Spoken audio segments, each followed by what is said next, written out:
Во ова видео е опишан вториот дел од пополнувањето на формата редослед на внесување.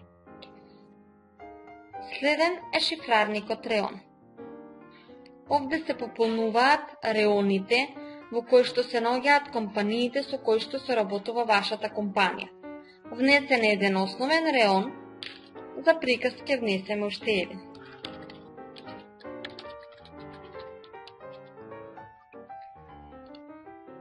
Во колоната реон се означува дали тој реон е во склоп на некој друг реон или дали е пакет реон. Не означуваме ништо. Ентер за да се спуштат податоците во табелата и сними за да се зачуваат истите. Корисничка група е шифрарник во кој што се сместени групите на корисници кои што се избираат понатаму во формата внес и поправка на корисници. За пример, да внесеме уште еден податок.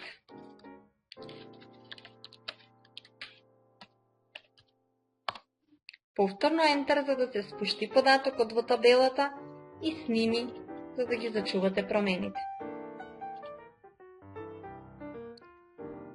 Следната форма е внос на корисници. Кликнете на копчето Нов SQL и во полето што ќе се прикаже, внесете го корисничкото име на корисникот по кое што тој ќе се најавува на апликацијата.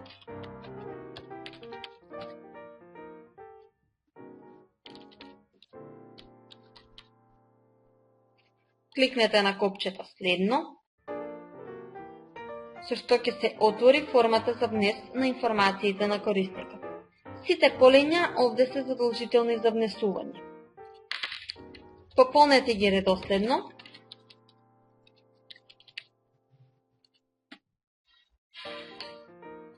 Контролор одделение и реон избирате од паѓачките листи. Внесете лозинка и потврдете ја истата лозинка. Ако го означите полето, лозинката мора да се смени на следно најавување. Тоа значи дека при првата најава на апликацијата, корисникот ќе биде потребно да си внесе своја лозинка која што ќе ја користи понатаму. Повторно внесете ја неговата емаил адреса, телефонски број и одберете во која група се наоѓа тој корисник.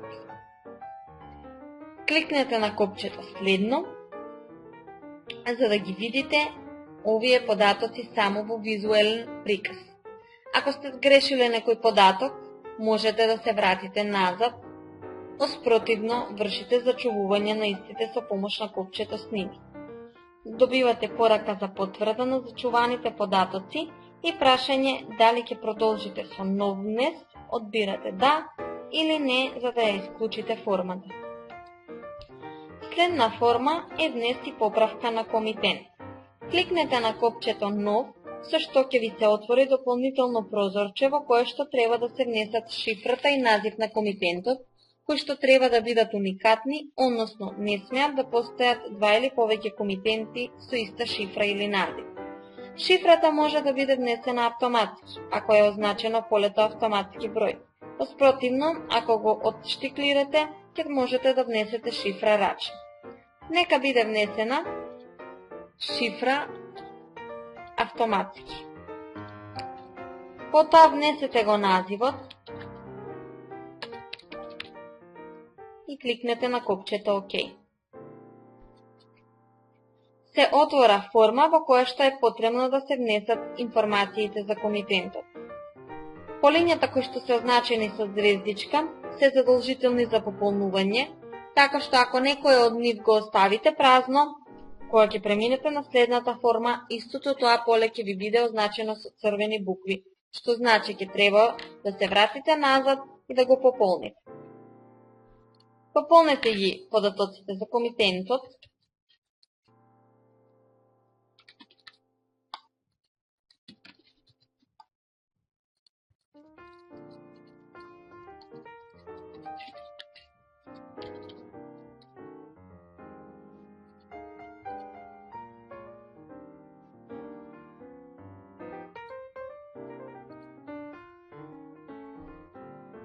кликнете на копчето Следно.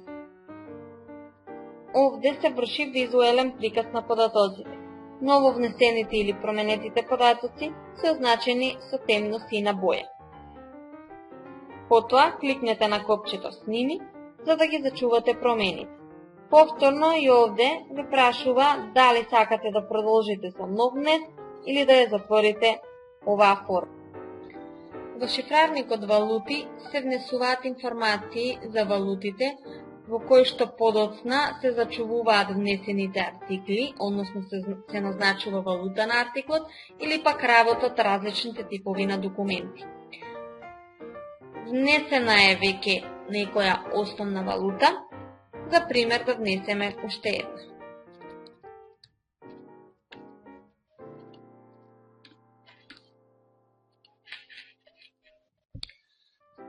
Во последните две колони означувате дали шифрата со која работите е локална и дали има предефинирана вредност. На Enter се спушта ставката во табелата и потоа на Сними се зачувуваат промените.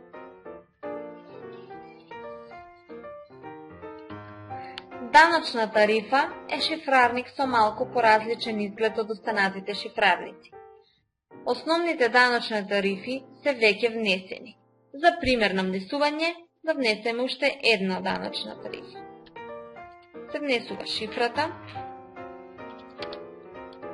износот, т.е. називот на самата даночна тарифа, основен износ додатен. Во датум се впишува датумот на отпочнување на важење на овие промени. На копчето Сними, податоците се спуштаат во табелата. Овде има малку поразлични копчиња за разлика од останатите шифрарници. На копчето Прикажи се врши филтрирање на податоците, односно во шифра се внесува шифрата за даночната тарифа за која што сакаме да вршиме преглед и кликнуваме на копчето Прикажи. Со тоа, само таа даночна тарифа ќе биде прикажана во табелата. Копчето Освежи ќе ја инициализира оваа форма. Потоа на копчето Прикажи, без да има внесено никакви податоци во полињата, ќе бидат повторно прикажани сите податоци. Копчето Историја дава информации за промените на некоја даночна тарифа. Ако ја селектирате даночната тарифа и кликнете на копчето Историја, ќе можете да ги видите важноста на промените на самата даночна тарифа и какви промени настанали. Копчето Печати врши за приказ на овие податоци во форма на штампа. Копчето Извези се користи за зачувување на овие податоци во Excel документ на вашиот компјутер. Одберете алокацијата каде што ќе биде зачуван документот и внесете назив на документот, па потоа снимајте го. Копчето Повлечи колона за групирање тука врши групирање на податоците според зададена колона. Нека, например, се изврши групирање на податоците според назив. Тоа се прави со влечење на самата колона до делот Повлечи колона. Откако сте завршиле со работењето, затворете ја формата со помош на копчето Излези. Шифрарникот Акцизи има сосема исти изглед и начин на работа како даночна тарифа. Веќе се внесени некои основни акцизи, за пример да внесеме уште една.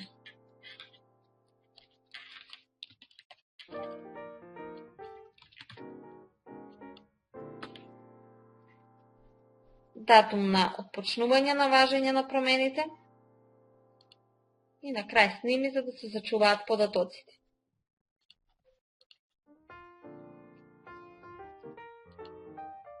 Во шифрарникот Асортиман на артикли ги внесувате асортиманите со кои што работат артиклите.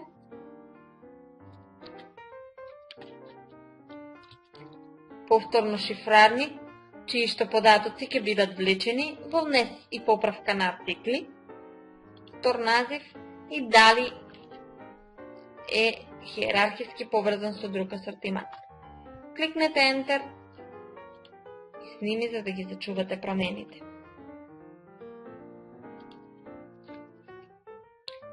Следниот шифрарник е шифрарникот производител, односно овде се внесуваат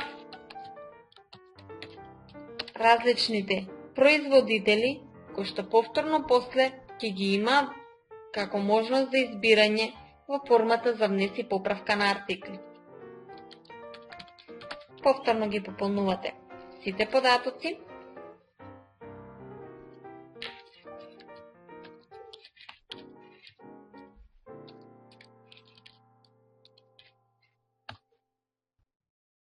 Enter за да се вчитаат податоците во табелата и сними за да се зачуваат истите.